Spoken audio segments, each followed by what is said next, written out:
You know why we're called Jews? Because we come from Judea.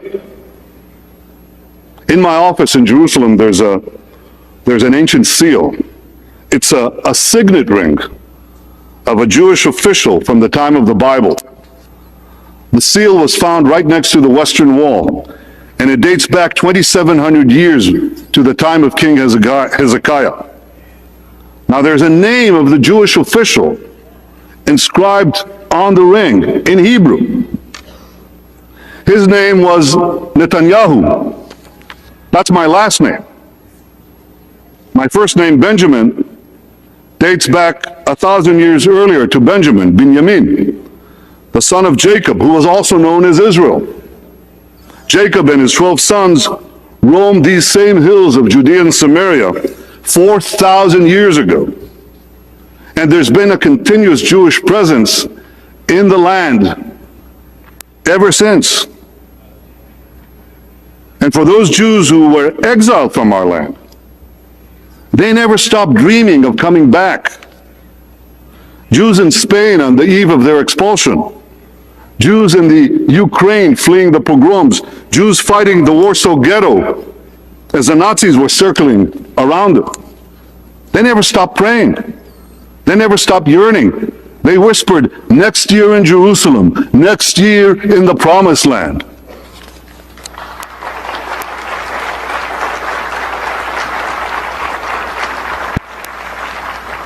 As the Prime Minister of Israel, I speak for 100 generations of Jews who were dispersed throughout the lands, who suffered every evil under the sun, but who never gave up hope of restoring their national life in the one and only Jewish state. As an expression of a simple truth, Israel is coming back to Africa, and Africa is coming back to Israel. I believe in Africa. I believe in Africa. I believe in its potential, present and future. It is a continent on the rise. Its people are diverse and talented. I've made strengthening our relations one of our top priorities, national and international priorities of the State of Israel. It's the reason I became the first Israeli Prime Minister to visit Africa in decades. Well, one thing I can assure you, it won't be decades until an Israeli leader visits Africa again. It won't be 5 years, it'll be a few months. Africa and Israel share a natural affinity. We have, in many ways, similar histories. Your nations toiled under foreign rule. You experienced horrific wars and slaughters, and you are still fighting to get out of the past into the future valiantly, in efforts that I deeply admire. With determination and conviction, you won your independence. You healed the wounds of the past to chart a future of hope for your people. This is very much our history. Our people, too, were denied independence for far too long. Our people, too, suffered the indignity of bondage, slavery, and dispossession. Our people, too, experienced unimaginable horrors of mass death and genocide. But we never, ever gave in. We fought for our independence and won. We think that Israel now is the best partner that the countries of Africa could have, and it's something that is dear to our hearts. The founder of modern Zionism, the national movement of the Jewish people, was Theodor Herzl, and he said, after I liberate the Jewish people, I will go to Africa to help liberate the black people. We have our African brethren, the Ethiopian Jews, who are in our society, and I personally work every few weeks to help integrate more and more and incorporate them in our society. I believe this. I believe in Africa. I believe in your future, and I believe in our partnership. I believe that Israel still continues with this path of supporting its friends, its allies, its family. And just like we did that in 1967. Israel supports and does what it can. I did hear that Mr. Kanu was in Israel, in Jerusalem, before he was abducted and disappeared from the public's eye. And this is the most important thing that I want Biafrans to take from this discussion, that Israel, we stand with you guys. And although the cause of Biafra is not very familiar with the world and with Israelis, I want to say that, because of my activity, because of what I do, more and more Israelis are hearing about the cause of Biafra each and every day. So yes, we do stand with you. I want you to know. All right, guys. In the recent times, the Prime Minister of Israel, the Israeli Prime Minister, has been talking about visiting their brothers and sisters in Africa. And not also forget that the Igbos are called the Jews of Africa. You understand? A lot of us don't know the connection between the Igbos and the Israelis. But I'm telling you, this is really heating up. The Prime Minister of Israel, he's talking about, reconnecting with their brothers in Africa. You understand? And I'm still going to play you a lot of videos that will really open our eyes concerning this issue of Biafra and the reason why this issue of Biafra right now is really getting, a very strong support from the Israelis. You understand? I will play you a video when Nnamdi Kanu granted an interview in the, is it with the Israeli television thereabouts, talking about the connection between the Igbos and the Israel. Let's get there. I will be right back. Thank you for coming us, Mr. Nnamdi Kanu. Thank you. Yes. From Biafra. Yes. Thank you so much. We will shortly tell the story of how did you happen to come here. But let's talk a little bit about your people's story in Biafra. How many people there consider themselves Jewish, and how did it manifest itself? Biafra in total has about a population of, say, 70 million people scattered all over the world.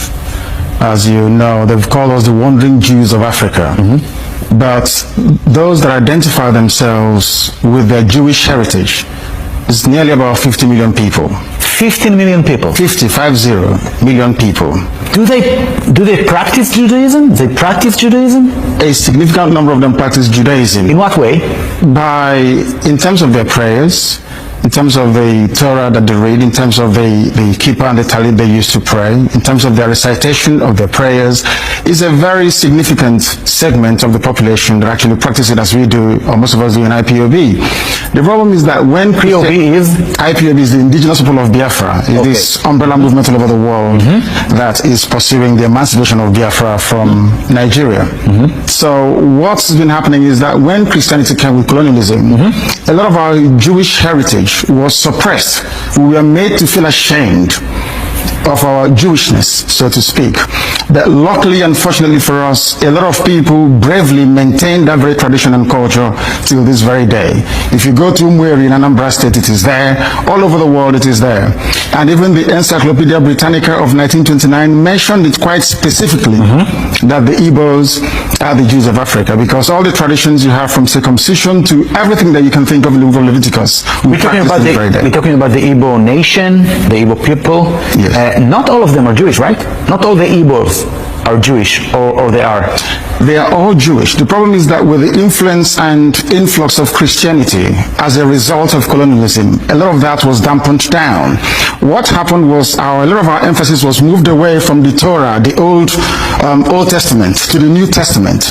But because the Old Testament still contained aspects of our tradition and our culture, we accepted the Bible as it was given to us. Okay, we have a short clip showing you guys in Biafra in your Judaism way of life here. Yes. Hallelujah. Shalom. Hallelujah.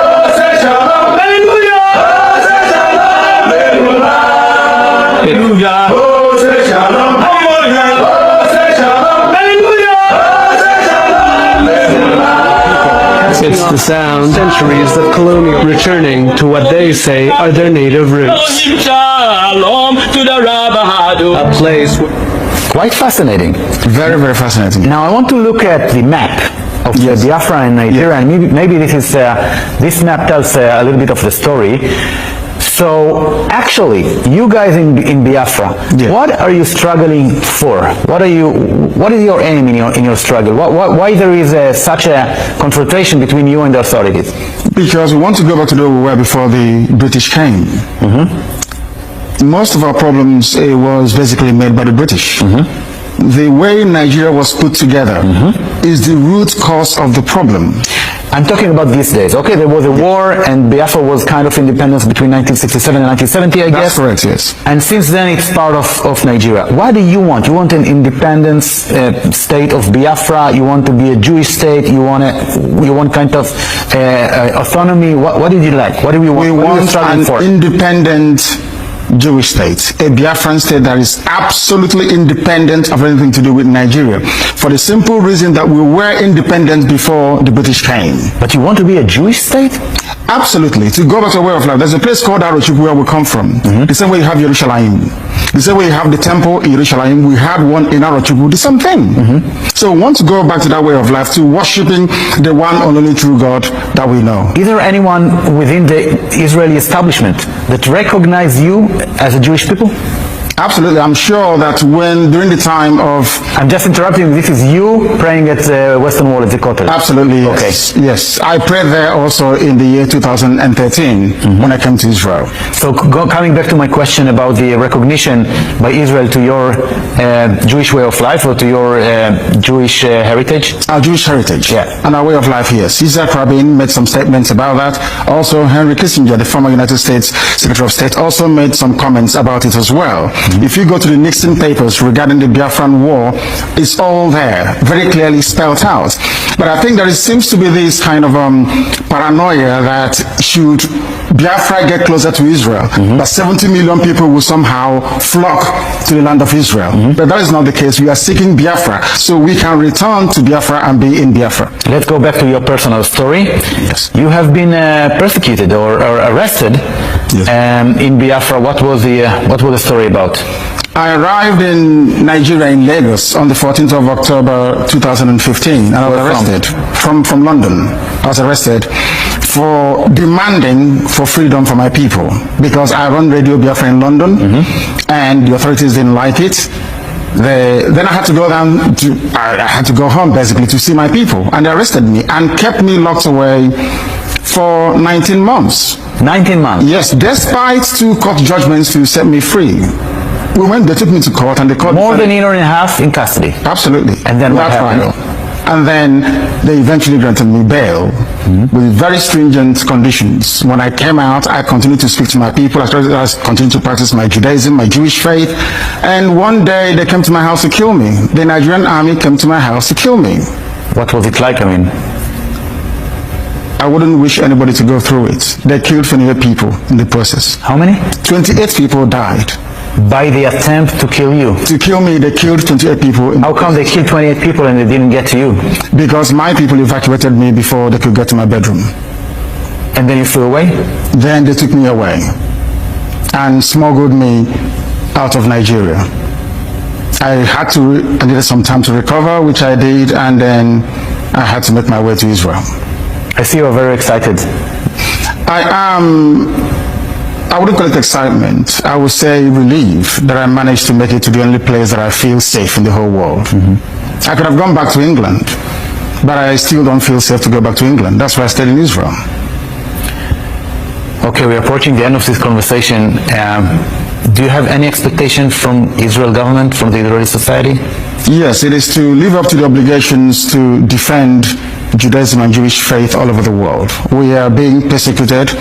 We are suffering as a people, and it is the responsibility, I believe, moral responsibility of Israel to make sure that Biafra stands as an independent entity in Africa. Nnamdi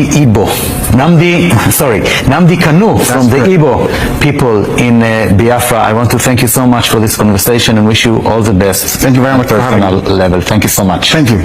Thank you. In the houses of the truth, in the gospel of our Lord Jesus Christ. Yes, Master Nnamdi Kanu always finds safety in the hands of his brother, because nothing like a brother, nothing like blood. There is a statement that says blood is thicker than what? Than water.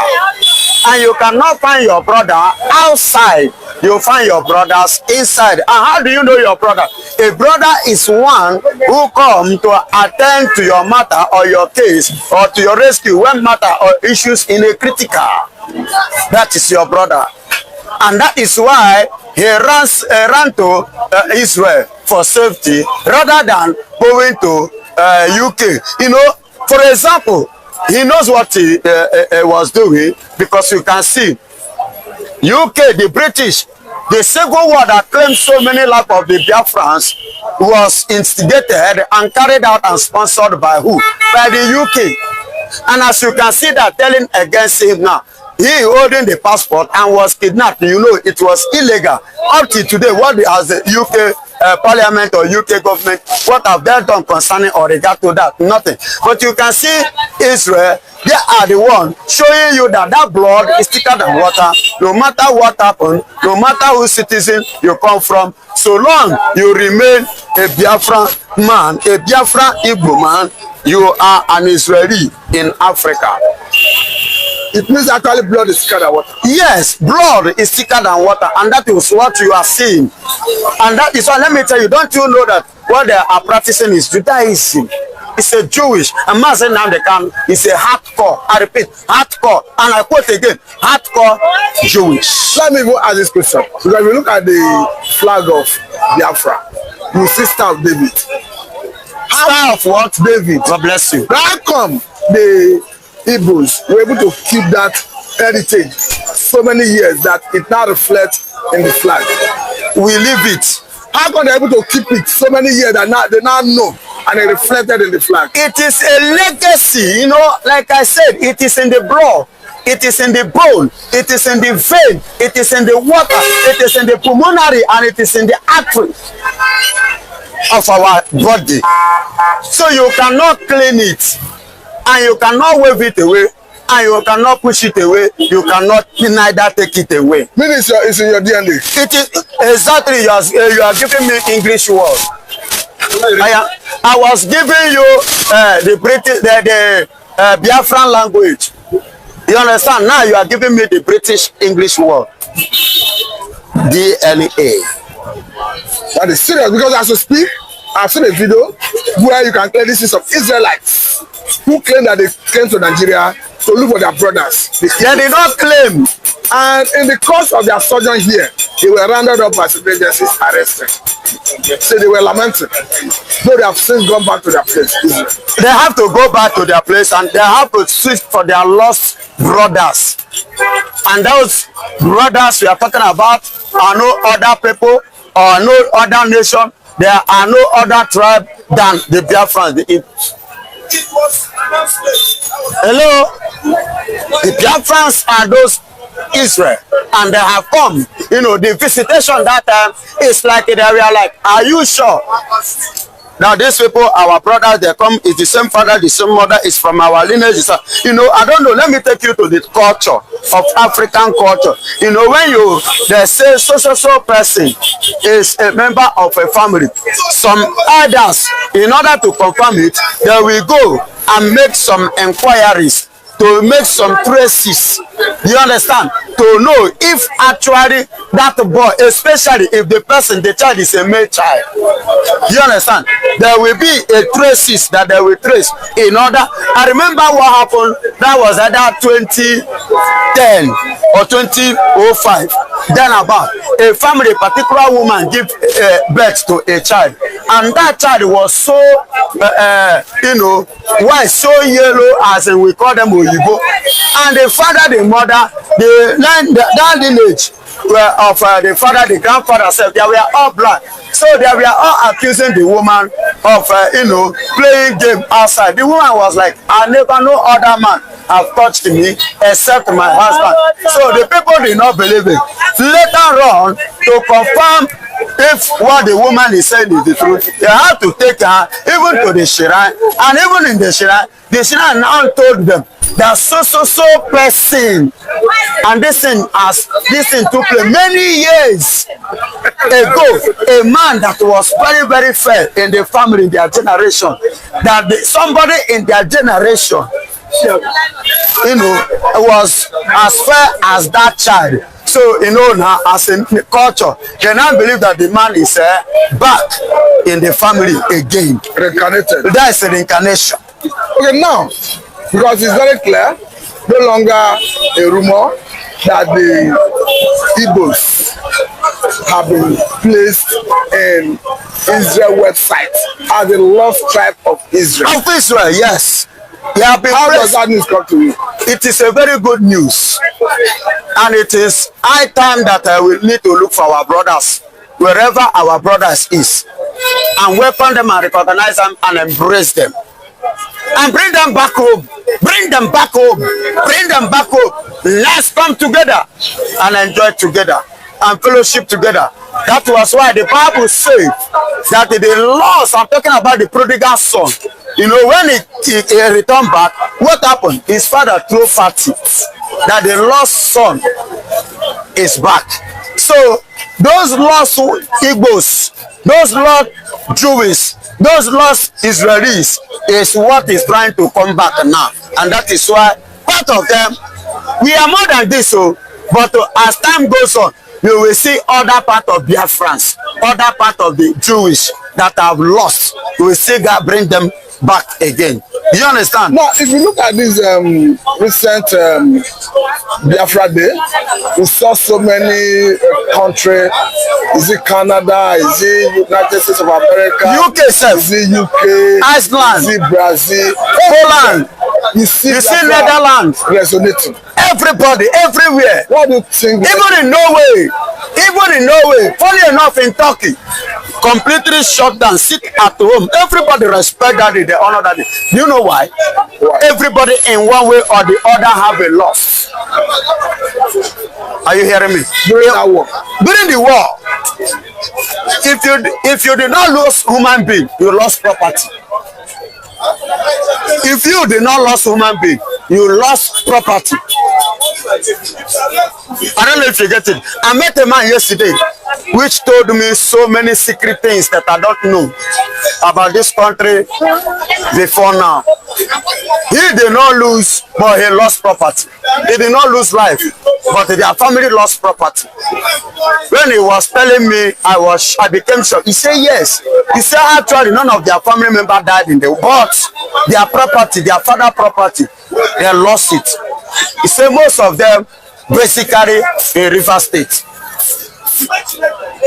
Do you understand? So, and on this note, that is why you see that very day, all over the world, that day was seriously put in place and was, obeyed and recognized and respect. Okay, now, back here in Nigeria, we have seen a situation where even people who hit after before now did not accept their Igbo origin are coming out to say, yes, you are Igbo. I've seen a video of a king in Delta State.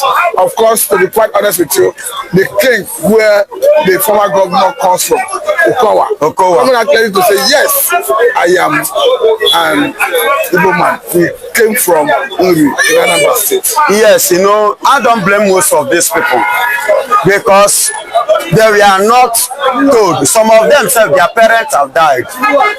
Who know much where they come from. Their relations are nowhere to be found.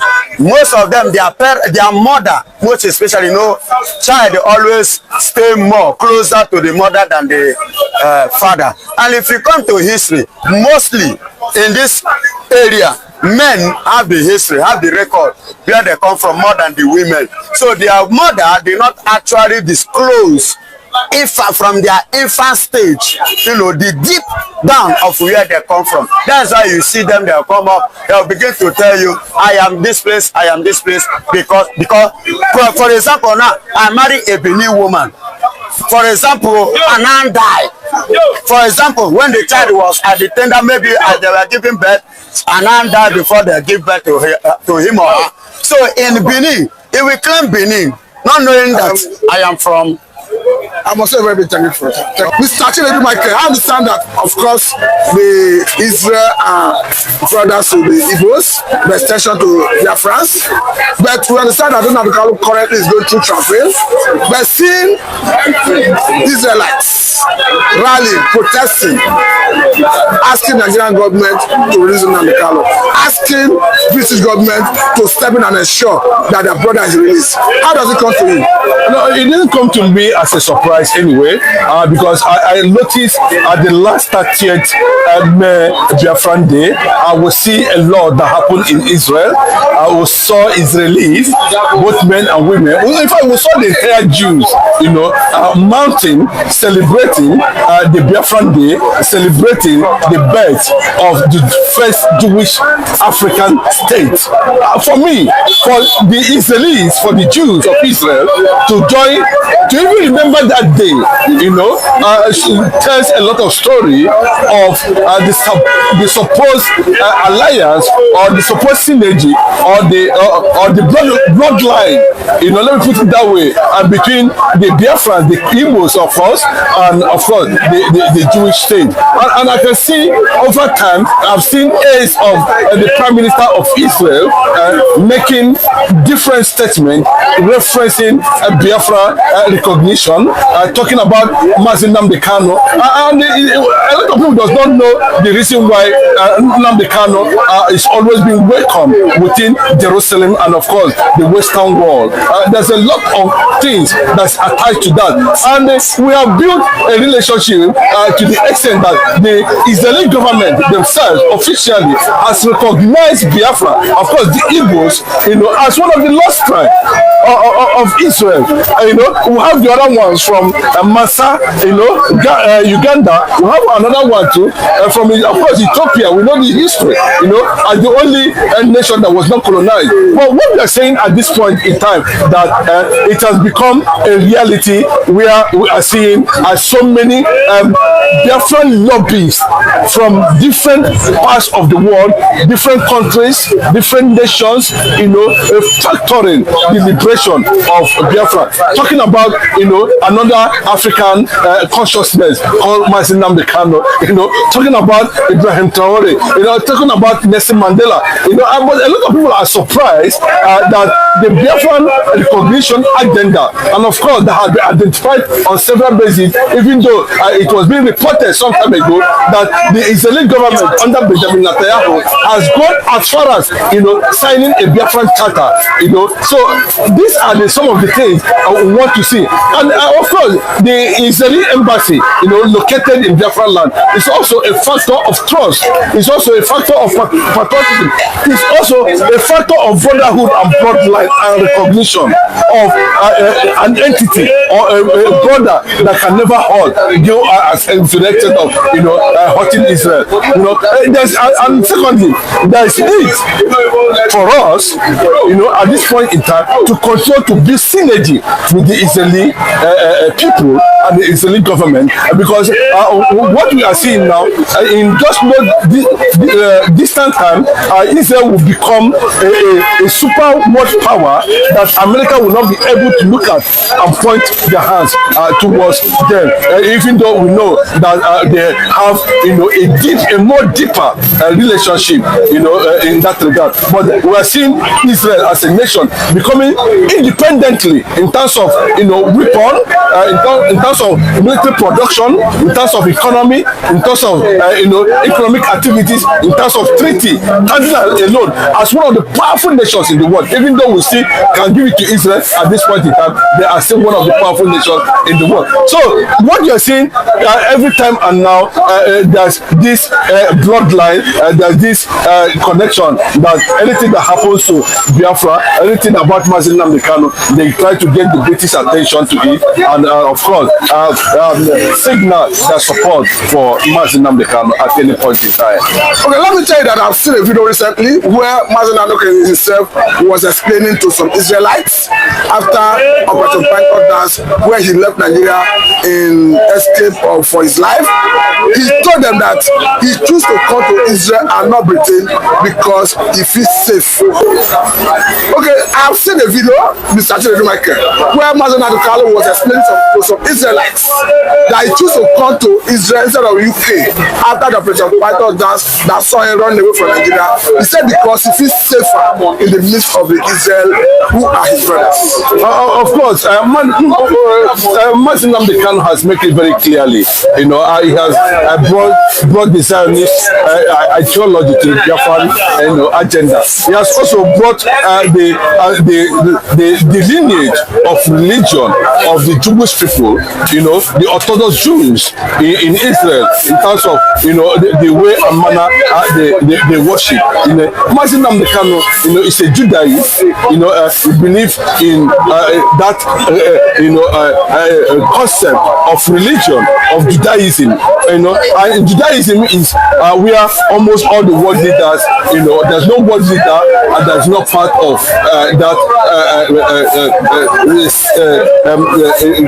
group or forum, you know. And so Nnamdi Kanu is a member of, is a Judaist, he practices Judaism, you know. And of course, he said that he worshipped here in Israel. Of course, that's what I'm saying. So, if you look at Nnamdi Kanu at every point in time, about the way he dresses and everything, he signifies that he is a Jewish man and that he's proud to be a Jew, you know.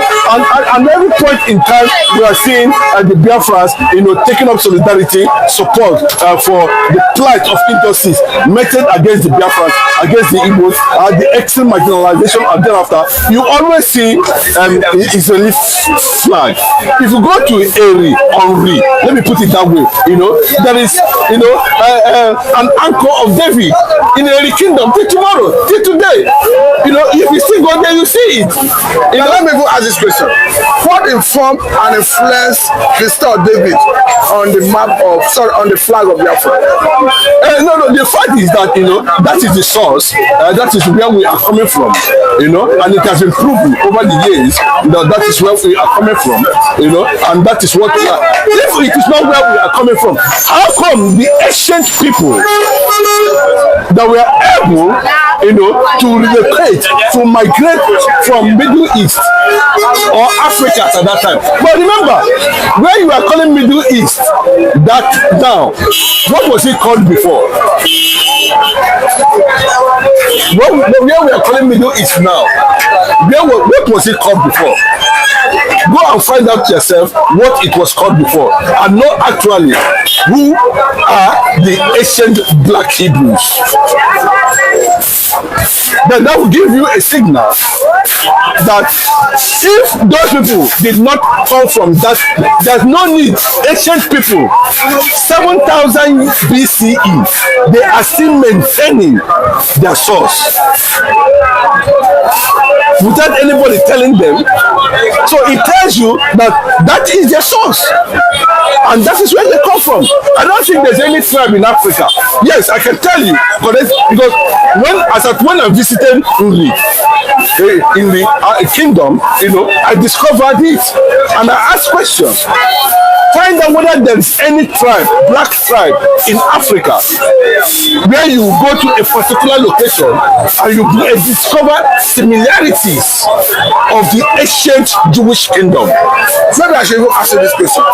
The Biafra, that is the community where Okowa comes from, said recently that his kingship, his people migrated from Uri and Anambra State. Okay, that is it. You see, it's unfortunate that we find ourselves in this construction of, you know, wickedness by the British government, you know, to make sure that anything that has to do with Africa is fragmented. You know, look at Macron now threatening the whole of Africa because of Traoré. Now they will not allow Africa to even have have a military, a force, that will not happen under the Western watch. So what is that? It tells you a lot of things that these people sat somewhere in Berlin and shared Africa.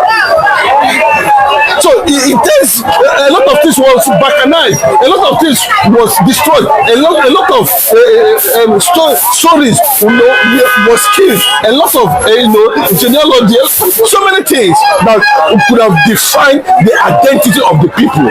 We are virtually destroyed by the version of the British colonial masters at that time. And it tells you that, when I said it very clearly before, that Igala is an offshoot of Idu that gave birth to Godomigodo is from the same thing. But I will not tell you that the Bini is just a minor tribe, just like Ibanke in the entire Edo state. That the Asian people too are questionable. Then if you look at that Idu, as at that time, before it become Godomigodo, from Godomigodo it become the so-called Edo state we are talking about, or whatever we are talking about today. God, look at the tribes that make up the Bini tribe. Who are they? Ask questions, you still discover the truth. So the man from Okowa's local government who is saying that the king, the Obi of Owa, who is saying that they came from the kingdom, he's just being very honest to himself. So that's the picture. That's what it is. And these histories have been there. Okay, now let me ask you, how come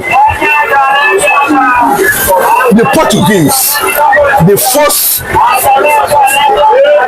explorers that set their foot on this part of the world, when there was no West Africa, East Africa, North Africa, bros, even Middle East, I said it before, go and cross-check, this Middle East I'm talking about today, what was the name of that Middle East before it was called Middle East? You can go and find that yourself. So what I'm saying at this point is that it came to that point where the Portuguese themselves said, do you know where the boundary of Biafra? It was them that named Biafra, that brought that Biafra name to popularity. It was the Portuguese, not the British. And that was why I was saying at every point in time, then where did they get the name? So look at what they drafted as the Bight of Biafra in the old ancient Eastern province. That's what they call it. And what they wrote about the people they met here. So you can see the hand of the Britain in making sure that Africa never come together, African consciousness never come together. Everything that has to do with Africanism, especially the Igbo people are being subjected simply because the Igbo people champion African independence and they see it as a threat to them. That was the only offense. All right, guys, so you have seen it. So what do you think? Please, let's hear from you in the comment section below. And don't forget to give us a thumbs up, share this video, let it go viral. Let the world, especially the Biafrans, understand what is happening today. Thank you. See you in my next video. Bye for now.